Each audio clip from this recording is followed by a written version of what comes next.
We are following a developing story this morning. For the first time ever, 2 Chinese military planes have been intercepted in international waters near Alaska.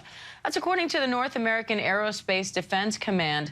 The Chinese bombers were accompanied by 2 Russian long-range bombers yesterday.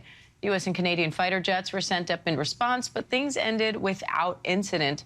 ABC senior Pentagon reporter Luis Martinez has the details. Louis, Russian military activity has been common in this region, but having Chinese planes there is unusual. So what are officials saying about that? And it is very unusual, which is one of the reasons why the NORAD actually pushed out this information really quickly. We have heard of Russian intercepts for years. You're seeing some of those pictures right now on your screen. But it is very uncommon. Actually, this is the first time that Chinese aircraft have accompanied Russian bombers in these flights off the coast of Alaska. Now, we're talking about several hundred miles off the coast of Alaska, but still, it's enough to trigger an intercept by U.S. and Canadian fighter aircraft to try to get visual confirmation of who they are when they enter this area.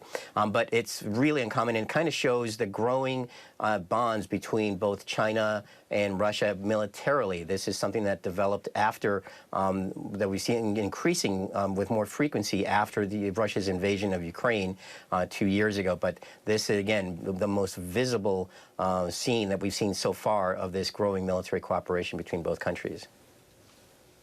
So, Louis, what do we know so far about what these planes were doing there?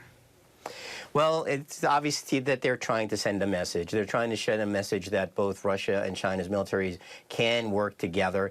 We've seen exercises off the coast of Alaska over the last year. There was a very large one about a year ago where there was essentially a flotilla of about 10 ships, Russian and Chinese Navy ships, that got close to Alaska, but the United States was tracking them all the way through, very much how the United States and Canada were tracking these aircraft from the moment they took off. Probably from Russia, eastern Russia. So this is intended to send a message that they have capabilities, but again, not as much capability as the United States does militarily in order to carry out these kinds of missions, because in order to carry out these kinds of missions, Dan, Russia has to fly these planes to the eastern part of the country because they're not normally stationed there. ABC senior Pentagon reporter Luis Martinez, thank you.